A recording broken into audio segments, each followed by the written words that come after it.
Hola, ¿qué tal? ¿Cómo están? Un gusto saludarlos. Bienvenidos a una nueva edición de Encuentro Central en la pantalla de la Televisión Pública de Uruguay. Culminado el 12º Congreso y de cara a la plenaria del 31 de mayo por parte de la Federación Uruguaya de Magisterio, trabajadores de la educación pública, vamos a conocer en detalle qué piensan las maestras y maestros de nuestro país. Elvia Pereira y Alejandra Pereira estarán dialogando con nosotros aquí en Encuentro Central.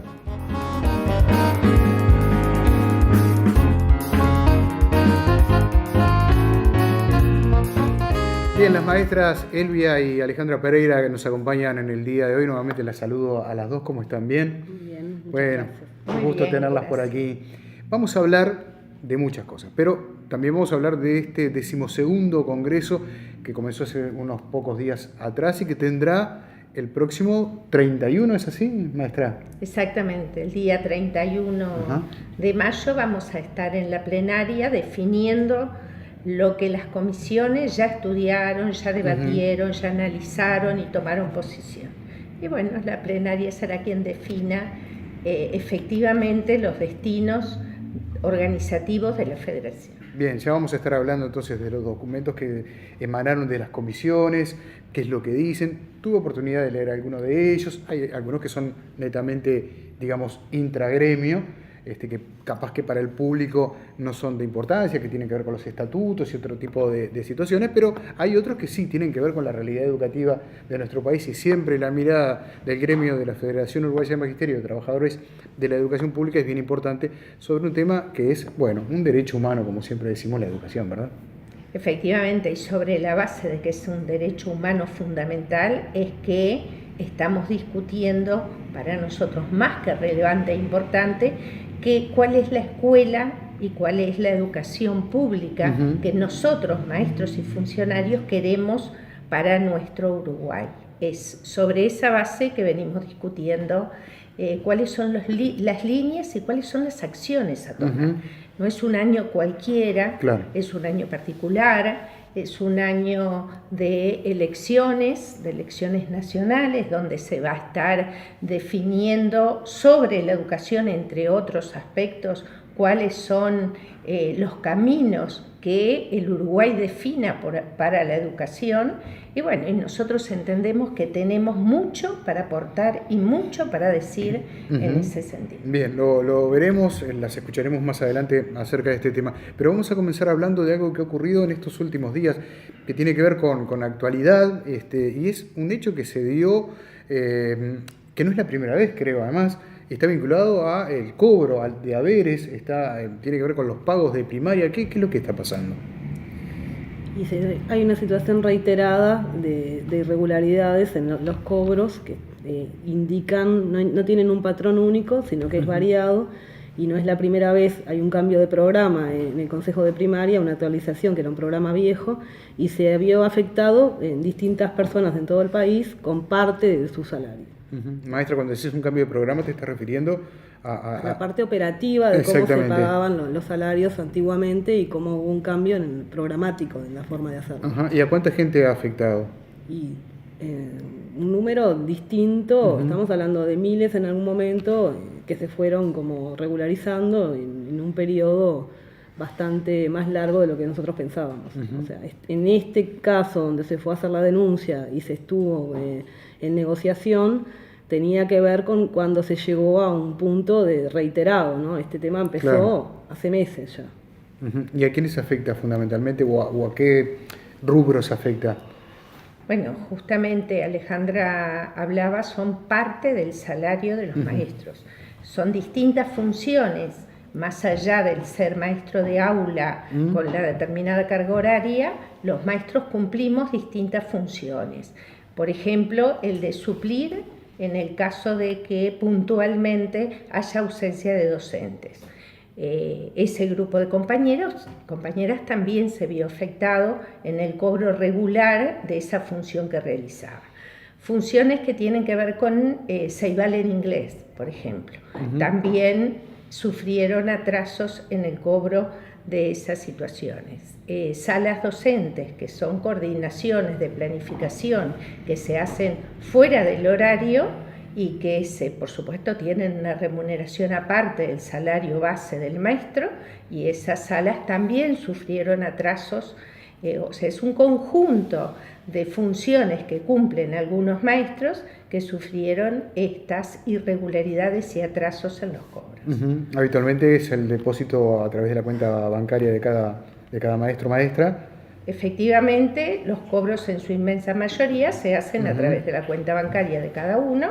Y bueno, esto llevó a una situación de incertidumbre, de no tener realmente una respuesta clara de cuándo se iban efectivamente a hacer, se iba a cobrar esas funciones que se habían realizado, hasta el punto que como federación tomamos medidas que pasaban por el comunicar a la población cuál era la situación de estas maestras y maestros que no cobraban los saberes, hasta la denuncia ante la Dirección Nacional del Trabajo. Tuvimos una primera entrevista en la Dirección Nacional con las autoridades de primaria, la directora general y la secretaria general, y allí se nos dio un diagnóstico sobre los casos que se iban a regularizar antes del 10 de mayo y un diagnóstico de efectivamente dónde estaban estos errores o esto que hacía que no se diera en tiempo y forma estos cobros. Esto llevó a un cuarto intermedio que se va a estar levantando en la DINATRA el 11 de junio, donde, frente a un nuevo cobro a fin de mes, vamos a tener cuál es la realidad, si efectivamente ese diagnóstico de situaciones irregulares se pudo subsanar o si aún permanecen estos errores. O sea que habrá que aguardar hasta principios del mes que viene a ver si se regulariza o no. Bueno, efectivamente, nosotros entendemos que todo trabajador tiene derecho a cobrar por la función que desempeña y en tiempo y forma. Primaria es lo que les ha dicho hasta ahora. Efectivamente, hasta ahora es lo que primaria nos ha dicho. Están haciendo los máximos esfuerzos de que esto se regularice, pero Alejandra lo señalaba muy bien, no es un único patrón que diga esta es la situación y sobre esa se ataca, sino que este cambio en el sistema informático hace que se necesite otro tipo de especialización o de capacitación al funcionario que lo lleva a cabo, que lo maneja. Y bueno, esperemos que en estos días, hasta fin de mes, esto se pueda subsanar y que no nos enfrentemos a estos reiterados errores que llevan ya varios meses desde el año pasado. Sí, la verdad que lo más llamativo es que digan que no es un único patrón, porque eso es lo que deja abierta la puerta a muchas otras posibilidades, ¿no? Sí, la verdad que es lo que nos preocupa. Analizando la situación no encontramos ninguna pista que nos dé que un maestro que no sea efectivo, un maestro que trabaje solo en una función, es reiterado y es diferente, desde el recibo de sueldo sin un monto hasta, no sé, hasta un número equivocado en la escuela que trabajás. O sea. Claro. Les propongo hablar de algunos temas. Estuve en estas últimas horas hablando con colegas de ustedes. Yo no digo que lo que les voy a comentar ahora sea representativo, pero sí me llamó la atención sus comentarios. Y uno tiene que ver con la implementación, por ejemplo, de todas aquellas herramientas tecnológicas, como por ejemplo las tablets o las computadoras del Plan Ceibal, en escuelas que tienen los elementos, pero que tienen problemas de conectividad. O sea, las maestras le dicen a los chiquilines, traigan sus equipos, pero no los pueden utilizar porque por algún problema X, algún patrón también no definido, no hay conexión o cuesta, y llama la atención porque Uruguay es un país que tiene una conectividad muy importante. Estamos hablando del 5G ya como un elemento cotidiano en nuestros celulares o dentro de poco tiempo, y que uno vaya a la escuela con una tablet o con una computadora pero no la puede utilizar porque no hay conexión. ¿Les ha pasado? ¿Han recibido estos comentarios? Bueno, fue uno de los señalamientos que desde la Federación hicimos desde el comienzo de la implementación del Plan Ceibal. Cuando esto comienza a hacerse masivo o a universalizarse, se empezaron a ver este tipo de dificultades.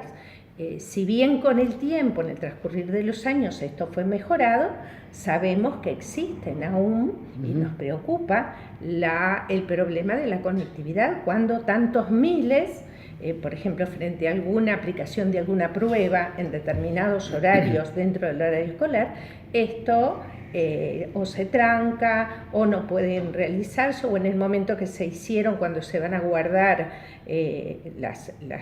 los resultados, se desconecta. Digo, estas cosas suceden, no es lo habitual en todos los días, pero ¿qué sucede? Sí sucede. Otras cosas que me comentaban las maestras es que las tablets, a diferencia de las viejas ceibalitas, no permiten trabajar en red dentro de una misma clase. Es decir, que las ceibalitas permitían trabajar sobre, supongamos, un ejercicio en común, todos los niños a la vez, pero ahora cada uno tiene su tablet y no pueden interrelacionarse. No sé si esto también es algo que les ha llegado.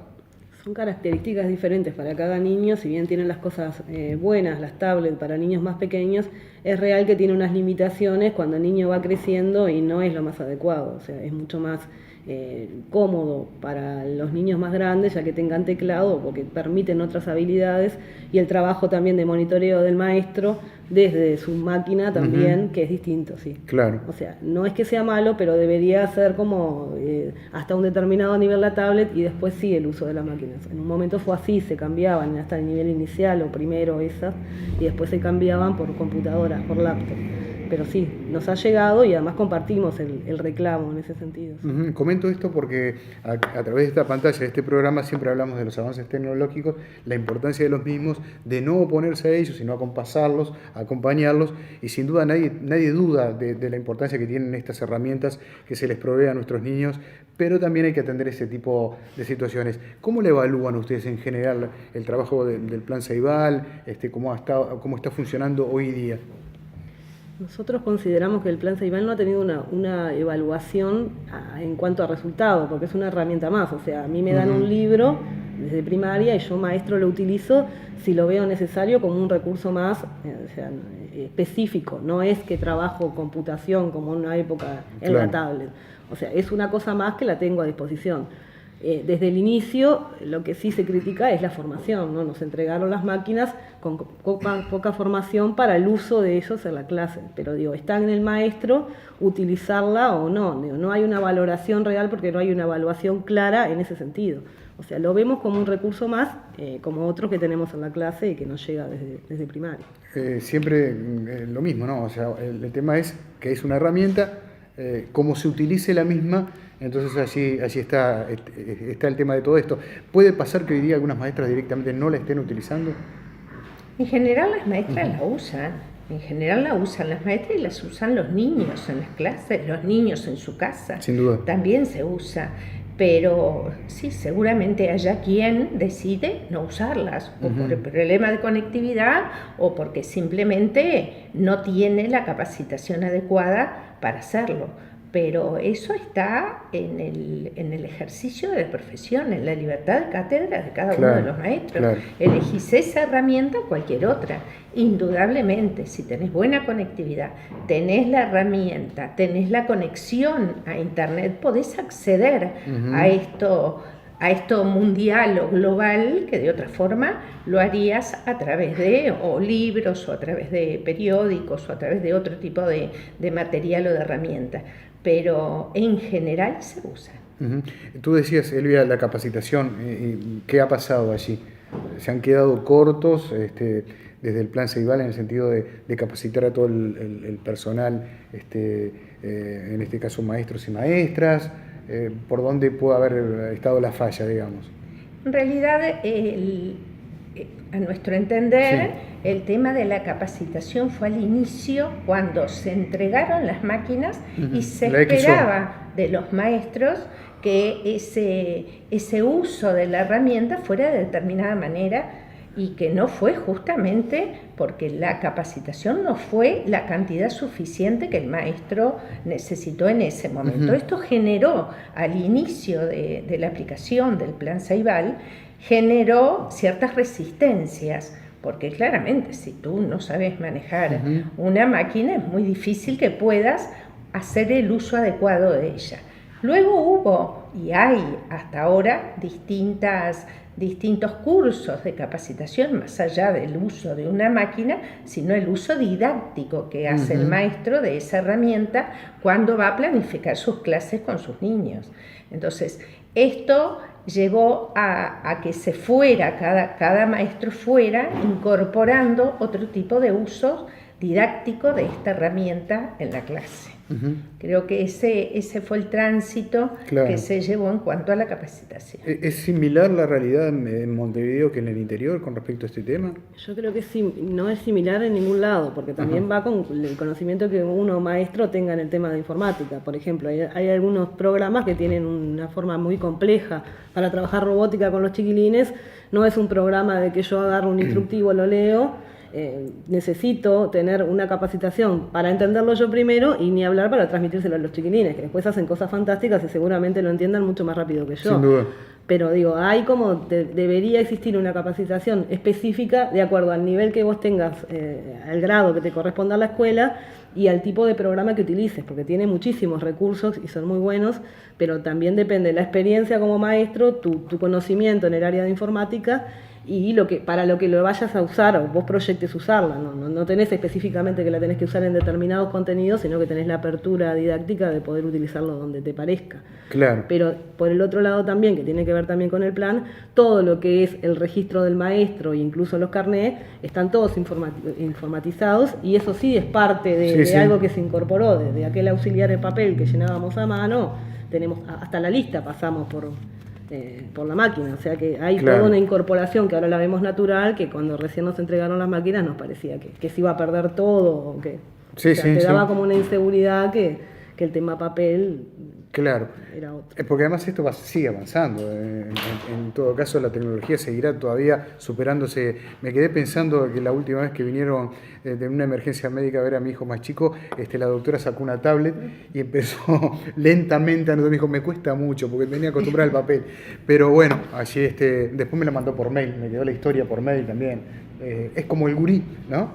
Me llegó después a mi correo o con la clave para poder ingresar. Estamos hablando con estas dos maestras de la Federación Uruguaya de Magisterio, trabajadores de la educación pública, que tienen responsabilidad dentro de esta gran federación que nuclea a todos los maestros y maestras y trabajadores en el país. Y vamos a hablar en el próximo bloque acerca de este 12º congreso que tendrá una etapa de plenaria el próximo 31 de mayo. 31. A fin de mes. Ya venimos.